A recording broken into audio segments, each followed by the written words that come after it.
Mission प्रेरणा उत्तर प्रदेश प्रेरक प्रदेश। नमस्कार साथियों, मैं प्रसेनजीत आप सभी का इस वीडियो में स्वागत करता हूं। मित्रों, मिशन प्रेरणा के अंतर्गत उत्तर प्रदेश को प्रेरक प्रदेश बनाने के लिए हम और आप संकल्पबद्ध हैं। इस मिशन के प्रमुख बिंदुओं को सहज एवं सुलभ रूप में आप तक पहुंचाने के क्रम में आज हम लोग प्रेरणा तालिका पर बात करने वाले हैं, जिसमें मैं कक्षा 1 से 5 तक हिंदी और गणित विषय की प्रेरणा तालिका के प्रारूप और उससे संबंधित प्रत्येक जानकारी आपसे साझा करूंगा। संपूर्ण जानकारी के लिए मेरे साथ इस वीडियो के अंत तक बने रहिए। चलिए प्रारंभ करते हैं आज का सेशन। प्रेरणा तालिका क्या है?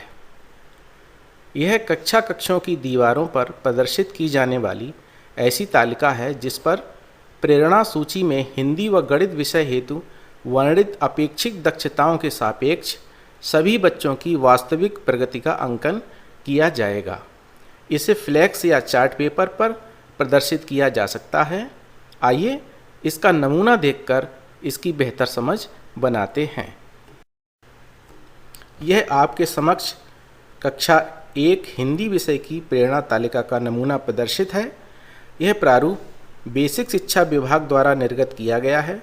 इसको विस्तार से जानने के लिए आइए देखते हैं इसका बड़ा रूप। प्रेरणा तालिका कक्षा 1 विषय हिंदी। इस प्रेरणा तालिका को बाएं से दाएं की ओर समझते हैं। सबसे पहला कॉलम है विषय, उसके बाद दूसरा कॉलम क्रमांक का और तीसरा कॉलम दक्षताओं का है। यदि आपने प्रेरणा सूची का अध्ययन कर लिया है तो आप जान ही गए होंगे कि पहले 3 कॉलम प्रेरणा सूची से लिए गए हैं। उसके बाद के कॉलम में बच्चों के नाम जोड़े गए हैं। एक सीट पर अधिकतम 30 बच्चों के नाम जोड़े जा सकते हैं। समझने की सुविधा के लिए मैंने 4 नाम ही जोड़े हैं: अभिनव, तन्मय, आयुषी और विपिन। शिक्षकों को प्रत्येक बच्चे की इन दक्षताओं के सापेक्ष नियमित जांच करनी होगी और जिस दक्षता को बच्चे ने प्राप्त कर लिया होगा उस सेल या खाने में टिक मार्क शिक्षक द्वारा अंकित किया जाएगा। उदाहरण के लिए इस प्रेरणा तालिका में अभिनव ने दक्षता 1 व 2, तन्मय ने केवल दक्षता 1, आयुषी ने दक्षता 1, 2 व 3 तथा विपिन ने दक्षता 1 व 2 प्राप्त कर ली है, तो शिक्षक ने संगत सेल या खाने में टिक मार्क लगा दिया है। इसी प्रकार शेष सभी दक्षताओं के लिए बच्चों की नियमित जांच करते हुए संगत सेल या खानों में टिक मार्क लगाया जाएगा। टिक मार्क के स्थान पर यदि शिक्षक द्वारा दिनांक अंकित कर दी जाए तो यह प्रेरणा तालिका और भी स्पष्ट हो जाएगी। इसी प्रकार गणित विषय की प्रेरणा तालिका भी भरी जाएगी।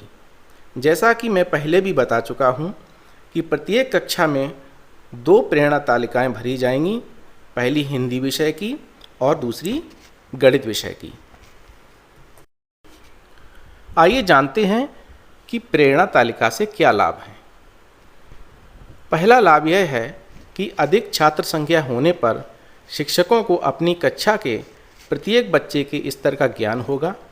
इस प्रकार वह आवश्यकतानुसार बच्चों पर व्यक्तिगत रूप से ध्यान दे सकेंगे।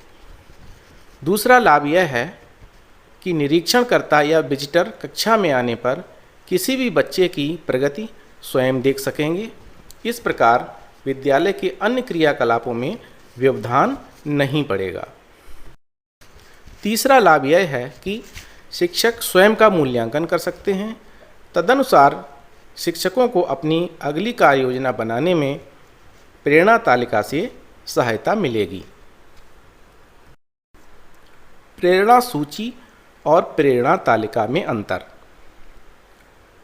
प्रेरणा सूची बच्चों में विकसित की जाने वाली अपेक्षित दक्षताओं की सूची है, जबकि प्रेरणा तालिका बच्चों की वास्तविक दक्षताओं को प्रदर्शित करने वाली एवं उन दक्षताओं का सतत अनुश्रवण करने वाली तालिका है। दोनों में यही मौलिक अंतर है। साथियों, आज का वीडियो यदि उपयोगी लगा हो तो लाइक कर दीजिए और मित्रों में शेयर कर दीजिए।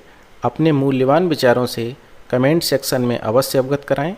आगामी वीडियो में मिशन प्रेरणा के अन्य प्रमुख बिंदुओं पर आपसे पुनः वार्ता होगी। तब तक के लिए आपसे अनुमति चाहता हूँ।